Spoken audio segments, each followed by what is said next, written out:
विधि का विषय जो है कर्तव्यता है। याग जो है उसके पहले आवश्यक, उसका विशेषण है।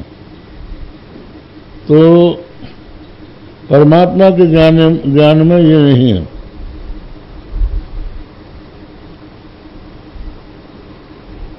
ये तो हो गया।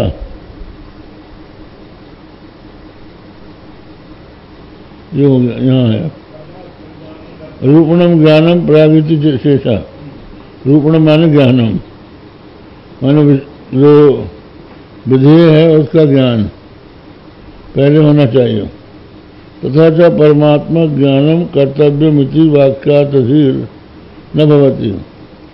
तो परमात्मा का पहले ज्ञान हो तब परमात्मा का ज्ञान करना चाहिए, ये विधान बनेगा। तो परमात्मा का ज्ञान अगर हो ही गया तो उसका ज्ञान क्या करेंगे? इसलिए यहाँ पर वो बनता ही नहीं है। कुतः तदनिरूपणम इति चेत, तो बोले फिर ऐसा नहीं है तो उसका जो तदनिरूपणम, उसका अनुरूपण कैसे है? हाँ, ये कहना है कि पहले ज्ञान का निरूपण होना चाहिए परमात्मा ज्ञान में, तब परमात्मा ज्ञान कर्तव्य होगा। तो परमात्मा का ज्ञान पहले होना चाहिए। ये बताइए, पूछ रहे हैं कि कुतः तदनिरूपणम, उसका अनुरूपण कहाँ है? यहाँ पर कहते कि मैं ज्ञाते परमात्मा से तज्ञानम ज्ञायते विदिते वा। अज्ञात परमात्मा में उसका ज्ञान ज्ञात होगा या विदित में होगा? हाँ, ये माने अविदित होगा तो उसका ज्ञान होगा या विदित होने पर उसका ज्ञान होगा? तो नाद्य हाँ अविदित ही, अगर वो अविदित है तो इसका मतलब यह है कि जब जानते नहीं है तो क्या करने के लिए कहेगा हमको? आत्मा पहले हमको मालूम हो तभी ना द्रष्टव्य। द्रष्टव्य जो है ये विधान है। तो द्रष्टव्य इसका धात्वर्थ जो है क्रिया है, माने परमात्मा ज्ञानम कर्तव्यम, ये द्रष्टव्य शब्द से निकलता है। द्रष्टव्य का मतलब आंख से देखना तो है नहीं, यहाँ दृष्टि का अर्थ ज्ञान। तो आत्मा का ज्ञान करना चाहिए।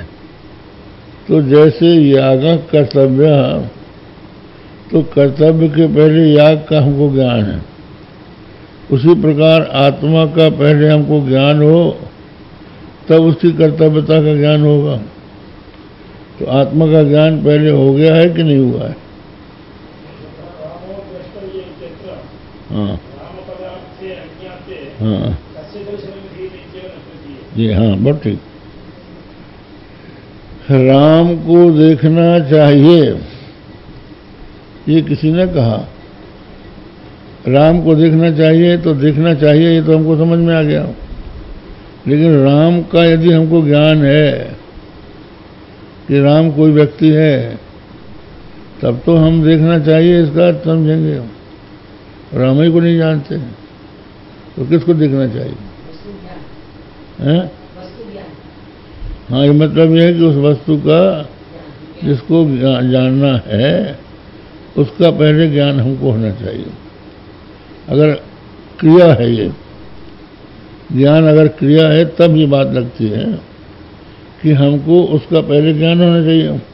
तो आत्मा व आर्य द्रष्टव्य, यहाँ इसी को लेके चाहिए, आत्मा को जानना चाहिए।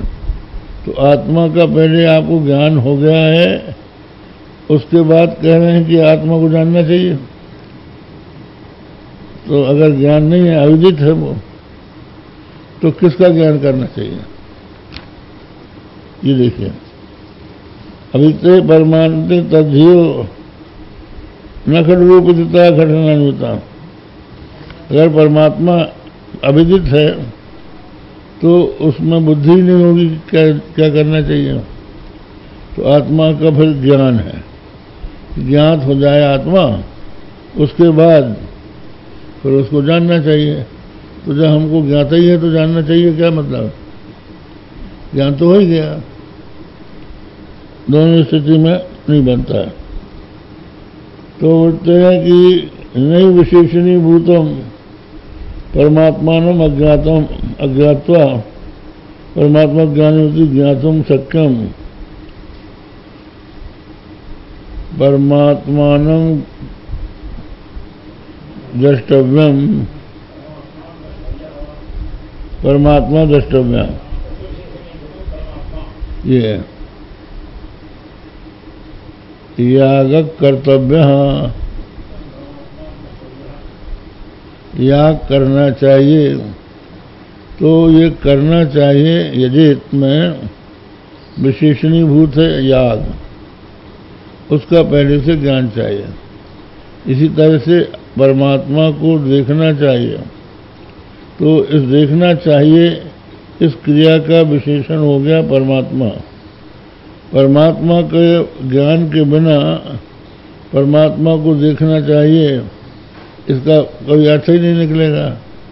तो परमात्मा का ज्ञान पहले चाहिए। तो वो परमात्मा ज्ञान आपको पहले कहाँ से हो गया? बिना क्रिया के हो गया ना। बिना क्रिया के अगर हो ही गया तो क्रिया की जरूरत क्या है, ये कहना चाहते हैं। बोल रहे हैं विदिता परमात्मन इष्यते यदि वृथा विधिरस्य विधियो भवेत् निखिल भेद निदान निवृत्तितो भवति तद् विषयादि चतुर्लभम्। ज्ञान विधि वाक्यात् ज्ञानात् प्राक् इति शेषा। ज्ञान की विधि के वाक्यार्थ ज्ञान के पहले परमात्मा का ज्ञान यदि हो गया है तभी ज्ञान विधि व्यर्थ है। ज्ञान की विधि क्यों व्यर्थ है? क्योंकि पुरुषार्थ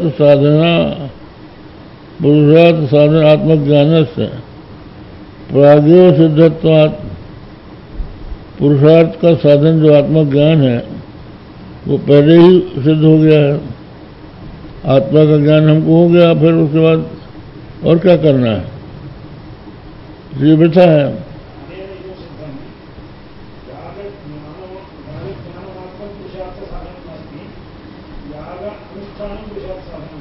ये हाँ वो ठीक। ऐसा है कि याग का हमको ज्ञान हो गया तो उस याग को जान लेने पर भी हमारे पुरुषार्थ की सिद्धि नहीं होगी।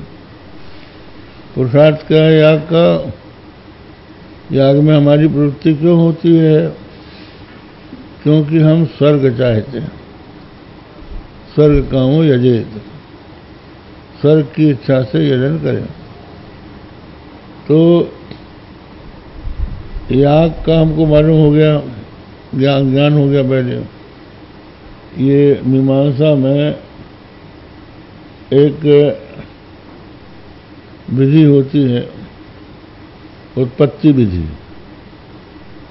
कर्म स्वरूपाव बोध को विधि ही